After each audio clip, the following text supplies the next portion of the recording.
buterevu nkwanirizaako goma ne Uganda yonna gy'oli gy'osinzira okubanga ogenda maaso n'okubanga otugoberera. Bagita Next Edition TV nkuweereza nsinzira mu kibuga Kampala kikulembera omulodi Ssaalongo Erias Lukwago. Eggwanga Uganda likulemberwa President Yoweri Kaguta Museveni ono yakwata entebe y'obukulembeze okuviira mu 1996 nga olunaku olwaleero yakyali president agenda maaso n'okubanga akwasaganya ebyobukulembeze mu nsi Uganda. Omwanyisa Tomuteste simulala yenze Frank Asiri nagamba kasazikole sawa zino manya bumanya nti program sekanyo lya extra the undercover mawulire kwetola nsi yonna era nga tugenda kuba tutambula butereevu okusookera ddala mu ggwanga erya Uganda bwe tugenda otunulira ensonga mpitirivu nnyo eziri munda mu ggwanga erya Uganda ezitambula ezikoza amawulire n'ensonga endala mpitirivu nnyo wabula ng'ezimu ku nsonga ezigenze mu maaso n'okubanga ate ziwuniikiriza ensi Uganda zez'okubanga ministry y'ebyobulamu evudde okukola etegeeza nga bwetagenda kuddamu kusasula bills z'amazzi mu malwaliro gonna okwetooloola eggwanga kubanga bills zino zibadde zifuuse kwegamba senkulume ng'eggumba ly'ensikya okusinziira ku ministry ey'ebyobulamu egamba kasiti tubadde tusasula nnyo biiru kakati kekadde tulabike nga tuyiye engeri endala yonna ey'okulabika nga tukendeeza ku nsaasaanya y'ensimbi ebadde egenda mu malwaliro ga gavumenti naye ng'ezimu ku eyo enkola y'ey'okulabika nga at least tuteekawo kye tuwandiise boreholes oba amazzi ge tuwandiise aga nayikondo kubanga tuwamaze dde okukiza ne tulaba nti omuntu bw'oteekawo ate kaakati enkola eno kiyinza otwanguyira ate nayikondo ani agenda okutuwanga bill. Munnayuganda embeera mu ggwanga Uganda njagala kutegeezaako nti awo weetuuse okusinziira ku ministry ng'ekulembeddwamu Dr. Dana Atwine ono nga ye permanent secretary wa ministry ey'ebyobulamu agamba nti okusinziira ku banene be baabadde nabo mu kafubo aba National Water and Sewerage Corporation be baabadde bagenze mu maaso n'okubanga batuula bakikkaanyizaako ne balaba nga ssente zigenda mu maaso n'okubanga zibanjibwa gavumenti eno nga zempitirivu ennyo kale nga ssente zino singa ate banoonya enkola endala ey'okubanga ate bazikendezaamu kino kiyinza okubeera much better than ekyo kibadde kigenda mu maaso n'okubanga kibeerawo. Abakungu mu sayidi eno ey'ebyamazzi bategeeza ne bagamba nti ekituufu ssente zompitirivu nnyo ezibwanjibwa gavumenti nga kakati gavumenti etuuse mu kiseera eky'okubanga ezimu erabisa obutazisasula kakati nga gavumenti yeteekeddwa okubawo okwebala abalamu erabe kikyeneesobola n'engeri gyegenda okubanga ekikwasaganyaamu. Next Edition TV nkujjukiza okusubscribinga n'okusharinga commentinga mawulire kwetooloola nsi yonna tuli mu ggwanga lya Uganda. Okusinziira ku minister oba okusinziira ku permanent secretary Dr. Diana Atwine bwe yabadde ayogerako yagambye nti we need to see how we can budget for water harvesting and solar installation so that we cut down on the consumption. What we also noticed is that under the law of national water kwegamba Munnayuganda okusinziira ku minister bwe yabadde agenda mu maaso n'okubanga agamba nti okusa ku bibaala bye byonna bali mugezaako kubanga bakatinga off eyo enkola yonna ey'okulabika nga ebadde batwalirako kwegamba ebadde etwala akasente.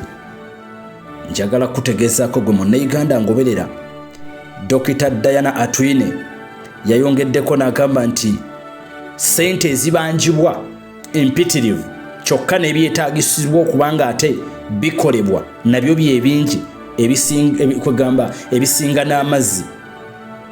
Okusinziira ku mukulu amanyiddwa nga Johnson Amayo, National Water Storage Corporation Deputy Managing Director Technical Services, ng'ennaku z'omwezi 31 omwezi gwa January 2024 government ministries departments agencies bayina kwegamba bills ezitannaba kubanga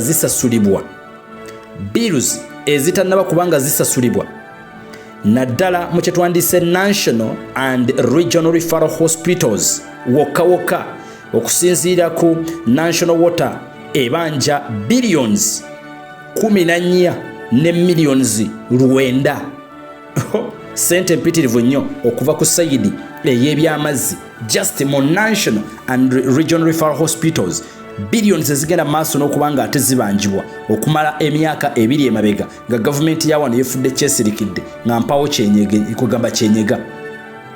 Njagala kutegeezaako gwe Munnayuganda mpuliriza okuva ng'ennaku z'omwezi 31 January 2023 government, ministries, departments and agencies zibanjibwa billion za wano mu nsimbi za wano Uganda billions 81 ne millions 4 just ku nsonga z'amazzi gokka munnayuganda gwagenda mu maaso n'okubanga ongoberera. Okusinziira ku mawulire gegera mu maaso n'okubanga nfuna gavumenti kirabika ebbanja ab'amabanja geeyongeredde ddala okubanga gagiyinga. Gavumenti egamba nedda tunoonye enkola endala, otherwise kino kirabika kigenze beyond.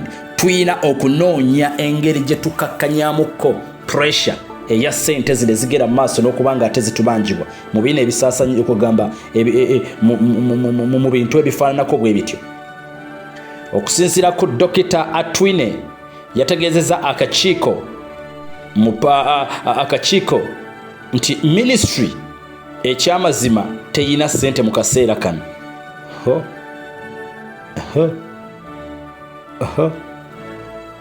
Dr. Dana Atwine agamba bwe yatudde ne ministry y'ebyensimbi mu ggwanga Uganda bakakasizza nti akasente tewali era ne bakakasa engeri gye bayinza okukendezaamuko bajeti yeetya.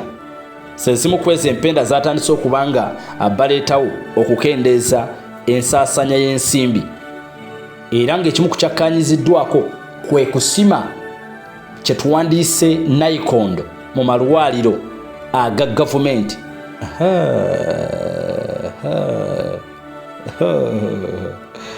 Maama okusinziira mu bibuga minisita agamba nti kiyinza okubeera ekizibu engeri y'okusimamu boreholes naye amalwaliro agali mu byalo aga gavumenti gonna golekedde okubanga gafuna kye tuwandiise boreholes.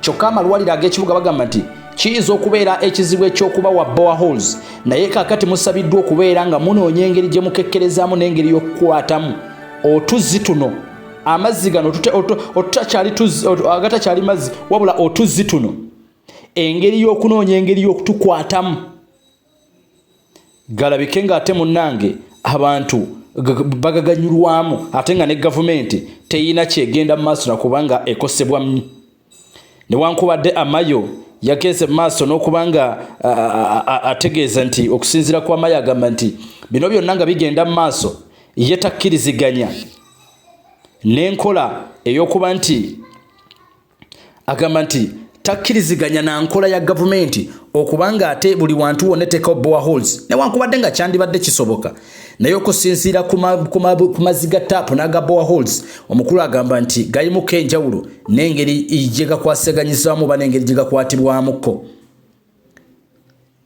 Minisitule okugamba ekitongole kino eky'ebyamazzi kyategeezezza Parliament okusinziira ku kyetwanise health facilities ezitannaba kubanga ate munnange kwegamba tezinnasasula oba tezinnakiriyalinga bills. Ekitongole kino ekyamazzi kigamba nti mulimuko Mulago Regional Referral Hospital era nga biiru yaabwe erimu billions 3 n'obukadde 730 ye biiru etannaba kukiriyalingibwa mu Mulago Regional Referral Hospital. Jinja Referral Hospital ebanjibwa billion 3 ne millions 656 zitannaba kubanga ate munnange zikiriyalingibwa. Tuli ku nsonga z'amazzi. Mulago Specialized Women Hospital ebanjibwa billions 2 n'obukadde 100 ezitannaba kubanga ate munnange zikiriyalingibwa gu munnayuganda ngoberera. Naggulu Hospital ebanjibwa billion eza wano mu nsimbi za wano Uganda billion namba ne millions 480.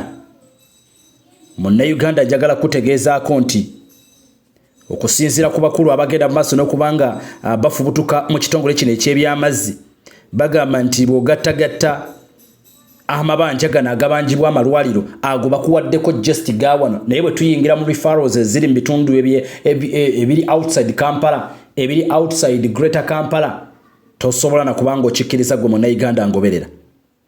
Biiru zizeyongedde ate nga gavumenti akasente kagikereye kwegamba kakagikendeddeko mu myezi 10 otunuulira amazzi agakozesebwa nga ssente mpitirivu nnyo nyini ddala.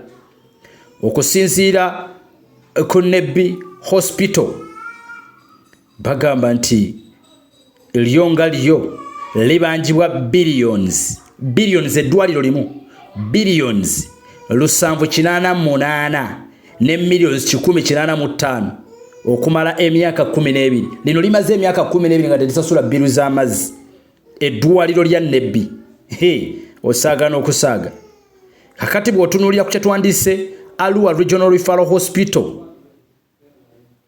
ate nakyo kiyinza kwegamba okukweraliikiriza ne weebuuza noga nti sente zino zigenda kubanga zivaawa gwe Munnayuganda angoberera nalyo libanjibwa sente empitirivu bw'ogenda ku Mubende Regional Referral Hospital bw'ogenda wa Masaka kale sente empitirivu awo no gavumenti wejjidde n'ekirozo ega Munnayuganda kino kiraka kisusse ow'omulamuzi kekaddeko okutandika okuddayo ku nkola yaffe tusime kyetwandiise bazita Boa House oba Nayikondo ku malwaliro gano kubanga yengeri yokka gye tuyinza okusomokamu ekisigaddewo nti zo bills ezibadde ez'emabega zinaasasulibwa bwe tunaaba tuzze ku Boa House. Nze Frank Asiria muzzukulu wa Kyaddondo. Next Edition TV, subscribing, sharing, commenting.